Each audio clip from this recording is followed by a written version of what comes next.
Tu passes ton samedi après-midi à tondre ta pelouse pour économiser les 50 € que tu aurais payé à un jardinier. Tu penses avoir gagné 50 €. Mais si ces 4 heures avaient été consacrées à un projet qui te rapporte 50 € de l'heure, tu n'as pas économisé 50 €. Tu en as perdu 200. Tu as littéralement payé 150 € de ta poche pour le privilège de tondre ta pelouse. C'est comme ça que les gens qui s'enrichissent vraiment calculent chaque heure de leur journée. Et dans cette vidéo, je vais t'apprendre à faire ce calcul.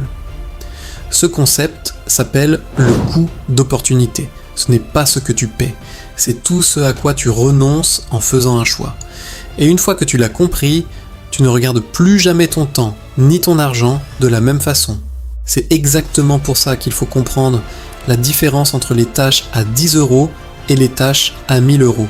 On passe tous une heure à comparer des prix pour économiser 2 €.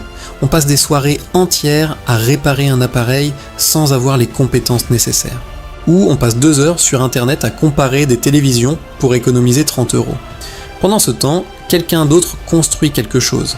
Ton cerveau croit qu'il est économe. En réalité, il procrastine.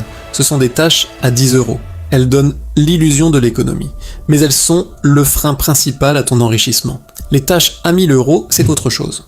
Négocier un contrat, définir une stratégie d'investissement, se former à une nouvelle compétence, créer quelque chose qui travaille pour toi pendant que tu dors.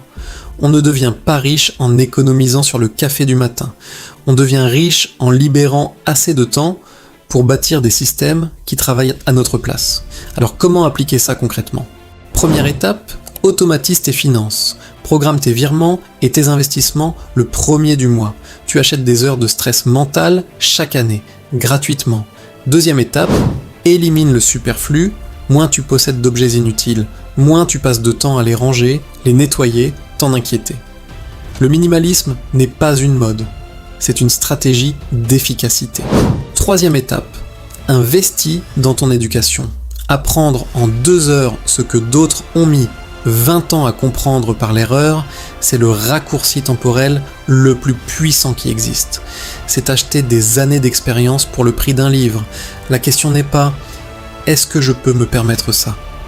La question est « est-ce que je peux me permettre de ne pas investir ce temps ailleurs ?» L'argent est une ressource renouvelable.